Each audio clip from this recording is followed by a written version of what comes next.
Thank you for joining us today. We are very honored to have Cecilia Maldonado, who is the Vice President of Women in Localization, which is a global organization that works with the advancement of women in the localization industry. She is also a partner in Latamways, which is a localization company in Argentina. Thank you, Ceci, for joining. Thank you for having me. Thank you for having me. It's a pleasure. Yep. So the podcast we have today is COVID lessons learned. And we spoke a lot about interpreting and a lot about language access with our prior podcasts. But we want to know, how was localization industry affected? And for our listeners, if you can tell us, what is localization industry as well?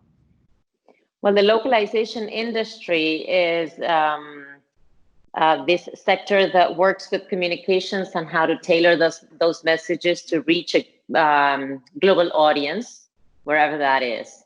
So as far as the virus or the pandemic impacting our business, I think, or our industry in general, I think that the worst or the biggest impact has been that our industry relies a lot on personal exchanges and meetings and conferences, and that is not a reality anymore.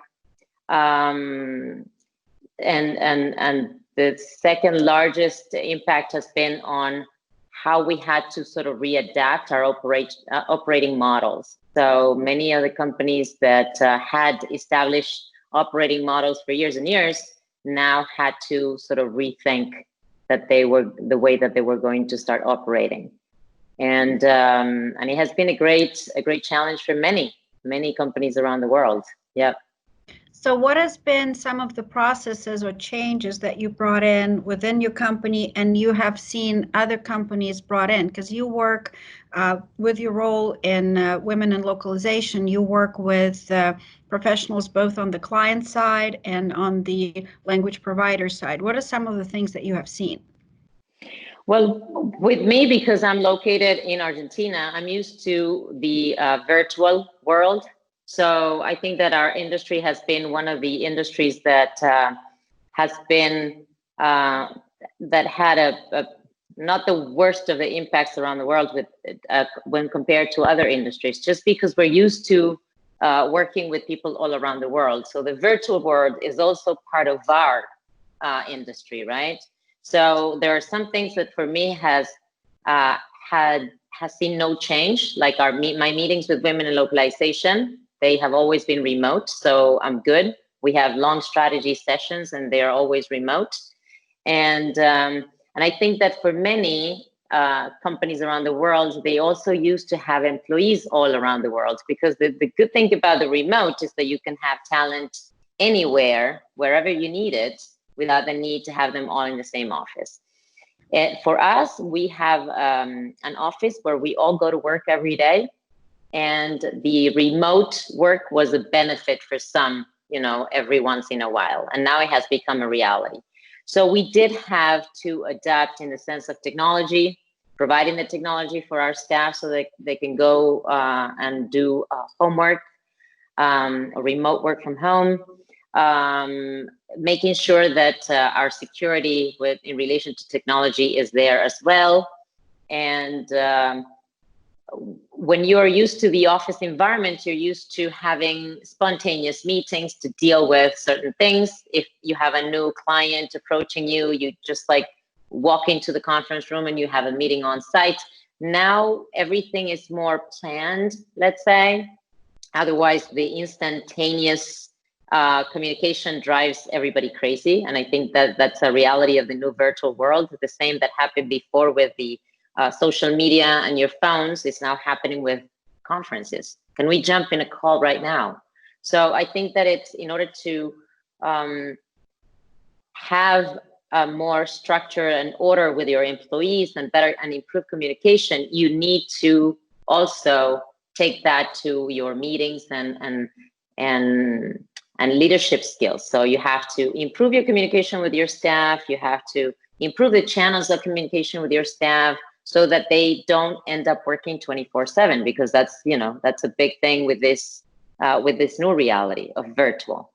But I think that when you're used to the remote world, it's easier because the impact is not so bad. But some other companies that weren't used to that, I can imagine the restructuring has been huge.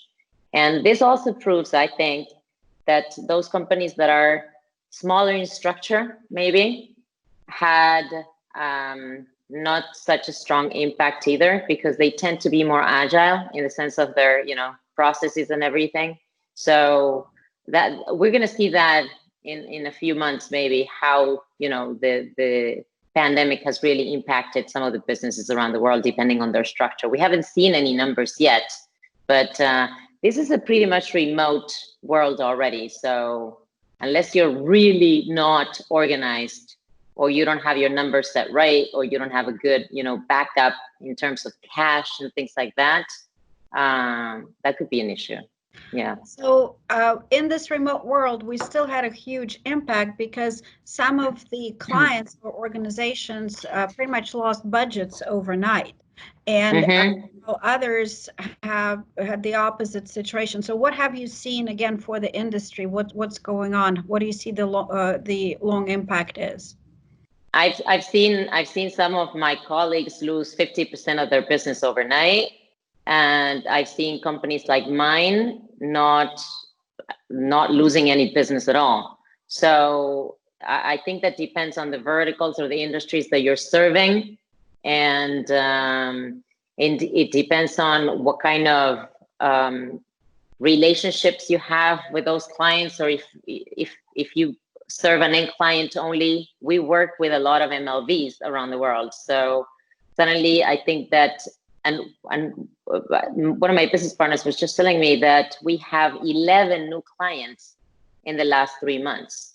So that means that there was the shift in the MLV work process, that they are going back to smaller regional language companies like mine, because they know that they can trust us, because they know that we have the structure to support them, because they can rely on our services more than maybe freelancers who, you know, maybe don't have that kind of structure. But in the long term, to be honest, I think that it depends on the industry that you're serving. There's going to be obviously some communication is not gonna go away. Communication is always going to be there. So as Renata usually says, our industry, the translation and localization industry is crisis proof, right? He says that there's always going to be something to translate in the world, because we are dealing with communications. So I think that it will depend on the vertical or in the industry that you're serving more than anything else. So there has been conversations about what if language professionals are now kind of don't have work and are leaving the industry, and what happens if they start looking for other types of jobs. Are you seeing it, again, from the point of women in localization perspective and from your regional perspective? Are you seeing any language professionals looking for jobs in other sectors completely, or are you seeing that pretty stable?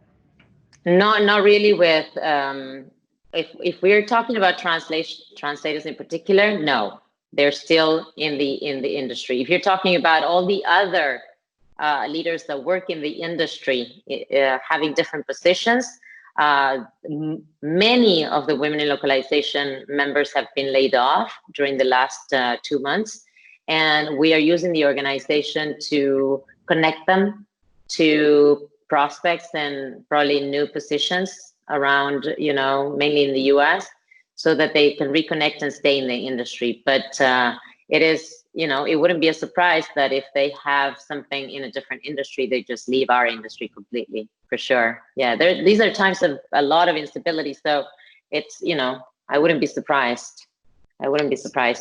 So what advice would you have for a language company that suddenly finds itself working, have been working, let's say, for the hotel industry or for the travel industry, and suddenly find themselves not being able to work at all? How can you quickly readjust? By I'm not a believer of working for just one industry. So that's the first thing that you have to think about in the future. Never serve only one industry, because this could happen. And but obviously you have to rethink your business and try to find a new vertical that you can serve. And I don't like. Can women in localization provide, maybe, does women in localization has any type of trainings or any type of resources available to help at this time? Of course, Women in Localization or any other organization, association that are part of our industry are great resources for you to go and get involved and gain visibility and have people look at you to, maybe increase your reach and get new business. Obviously, that's something that I've always done. Like me as an individual and my company, we've always been active members of different associations around the world, and that helps gain trust, increase your circle of connections, and always have a possibility when you're trying to get new clients, right? So yeah, but always try to get increase your reach and talk to people. These are times to talk to people. You cannot isolate yourself. You have to talk to your clients, reach out to colleagues, find out what's going on. How can you do something better? How can you serve them? There's been a lot of campaigns around COVID during these times. And I think that one of the things that I've seen most of the companies do is offer the same things around COVID. So no minimums, rush. We work on COVID related materials and everything. So the campaigns have been pretty much the same, which tells you that most of the translation companies do pretty much the same and have little differentiation, right, between what they can do. And that's a challenge, right? Tell us a few words about what did Women in Localization just launch a global chapter, or tell us about that initiative, please. Well, Women in Localization has had this idea about becoming truly global. And because we can't have representatives in every single part of the world to open a chapter, a physical chapter, that has always been a challenge. And because of the new terms of the pandemic, we had to go virtual overnight. So that gave us the strength to move forward with the Global Community Program, which is a program that is going to target every single member around the world, regardless of whether they have a chapter in their city or in their locale or not. So the idea with this program is to be able to provide the same benefits as to anyone who does have a chapter. So benefits include training, mentorship opportunities, matchmaking opportunities, job boards, and even the volunteer opportunities, so that they can help with the program and help us expand and reach out to more women around the world. Wow, thank you. That's an amazing example of leadership, and I guess women coming together globally to help other women. And again, our industry has a lot of small businesses, so it's on a larger scale, it is a cottage industry. We have a few large companies, but the majority are small. So that's a great, thank you for your leadership in that. I love that. That's something I truly believe in. I think that women have, even with this pandemic, I think that women have had a better situation dealing with the work from home than men, because we're used to multitasking. We're used to dealing with the kids. We're used to dealing with the house chores much more than many men around the world. So we always have, there are so many advantages of women that I would love to see. I even saw something that Common Sense Advisory was going to do, and you're in it. It's a panel of CEOs, and I only saw 2 women in that panel. And I'm like, this is an industry that is ruled by women in many, many countries around the world. And still in the US, you only see, in a group of 10, you only see pictures of 2 women there. So I thank you for your leadership, for showing up and, you know, showing up ready to discuss with this big man there, because that takes leadership too, you know. So, and you also lead the chapter in Texas, so that's amazing too. So, Well, thank you very much. And if you were to leave our listeners with sort of one big piece of advice, one important piece of advice, what would be the most important thing that comes out from COVID for women in our industry? With every big change, I think that this pandemic has produced a huge change in behavior for everybody. So I think that these are times to just stop and rethink what we want, how we want it, and how we see the life that we want to have, because this has been something that we have been imposed, right? So the lack of possibility to travel, to move, to do what we want, basically, especially here in Argentina, we have been under a full lockdown for more than 100 days. So it's, and we can't even circulate in the streets. So it's, you know, it's a big change for many of us, especially people who are used to traveling and meeting in person with people and doing business. So I think that that this has given us a different perspective on how we want to live our lives. So I am a big believer of connections, of relationships, of belonging. There's so much to do out there that I think that the better connected, the more visible you are, and the more active you are in whatever industry you're in, the better chances you have to survive any kind of crisis. So I think that's pretty much what I would say to anyone.